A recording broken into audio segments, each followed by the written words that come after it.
sarapan pagi sangat penting. Mau pakai diabetazol? Boleh. Tapi tambahkanlah juga sayur-sayuran dan buah-buahan sehingga jauh lebih lengkap lagi makanannya. Next ada pertanyaan lagi nih. Tadi sudah dijelaskan kandungan diabetazol ini baik untuk daya tahan tubuh di tengah kondisi pandemik. Apakah masih harus tetap berjemur? Sebetulnya sinar matahari itu gunanya untuk membentuk vitamin D1. Vitamin D1 itu kemudian menjadi vitamin D2 dan kemudian D3.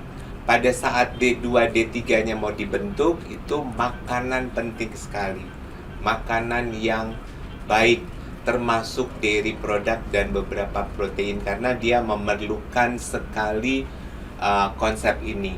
Tapi kalau saya sendiri menganjurkan pasien untuk antara jam 8 sampai jam 9, 12 menit saja, dan kemudian makan yang baik supaya vitamin D1 yang dibentuk dari matahari akan segera bisa menjadi D3 dengan perantaran metabolisme di tubuh dan hati.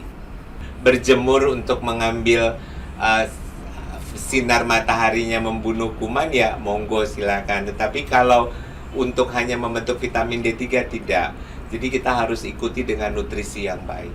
Nutrisi yang baik. Oke, Ya, karena nutrisi memang merupakan kunci ya dokter ya, kunci untuk menjaga imunitas. Ya, dan kalau kita minum vitamin D3, memang kebutuhan dasar kita 1650 IU setiap hari. Jadi jangan terlalu berlebihan itu. Ya, selain nutrisi yang tepat, juga untuk dosis untuk tambahan suplemen atau vitamin pun harus tepat. Karena kalau misal kekurangan atau berlebihan sama-sama memberikan efek yang negatif terhadap tubuh kita. Dan juga apakah dokter misalnya insulin yang sudah resisten itu bisa diperbaiki dengan pola makan dan porsi yang tepat, atau misalnya dari segi nutrisi misalnya? Karena Pertanyaannya apakah insulin resisten bisa diperbaiki dengan pola makan dengan porsi yang tepat? Insulin resisten itu terjadi karena satu hal yang begitu simpel, sahabat sehat, yaitu kita yang kalori yang masuk ke dalam badan kita jauh lebih banyak daripada kalori yang keluar. Itu konsepnya. Sehingga terjadi insulin resisten, di mana karena kalori yang terlalu banyak datang bertubi-tubi menyebabkan pankreas kita menghasilkan insulin yang tidak sempurna.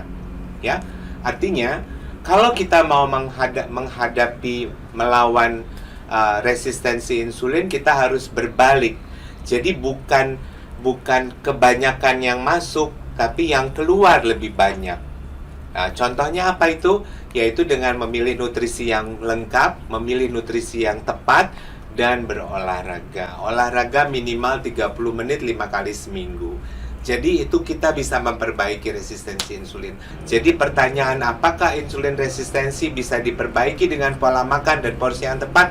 Saya jawab pasti ya. Jadi sebagai kesimpulannya tadi dokter, yang seperti sudah disampaikan, dengan kandungan nutrisi diabetazol ini berarti menurut dokter apakah bisa membantu dokter untuk menjaga daya tahan tubuh, khususnya mungkin untuk diabetes ini dokter? Baik, saya akan menjawab seperti ini. Kalau makanan kita cukup, kalau makanan kita lengkap, kalau makanan kita ini teratur, maka kita bisa membuat tubuh kita lebih sehat. Kalau tubuh kita lebih sehat, maka daya tahan tubuh kita akan jauh lebih baik lagi daripada kita tidak mempunyai makanan yang tidak teratur dan nutrisi yang sehat. Pilihlah nutrisi yang sehat sehingga badan kita juga akan menjadi sehat, sehingga daya imun kita akan menjadi lebih baik.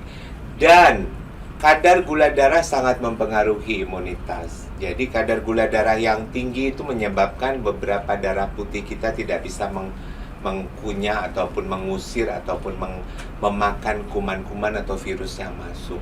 Jadi pertahankanlah gula darah juga, itu penting untuk mempertahankan, meningkatkan daya tahan tubuh. Sudah ada pengetahuan penelitiannya, kalau gula darah kita tinggi, daya tahan badan kita akan jadi lemah. Ya. Oke. Jadi kuncinya kita tetap harus menjaga kadar gula darah yang agar lebih terkontrol. Dengan nutrisi yang baik. Dengan nutrisi yang tepat.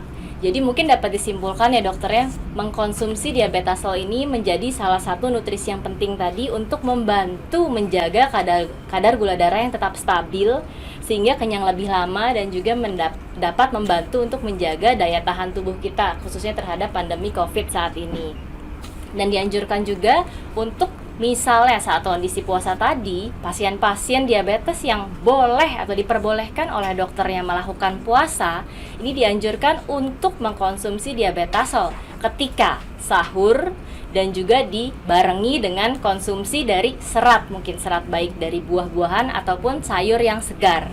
Lalu ketika buka puasa, dianjurkan juga untuk mengkonsumsi diabetasol sebagai nutrisi lagi untuk memenuhi kebutuhan nutrisi harian dan juga kalori yang diperlukan harian, sama seperti pada pasien-pasien diabetes yang tidak berpuasa lainnya.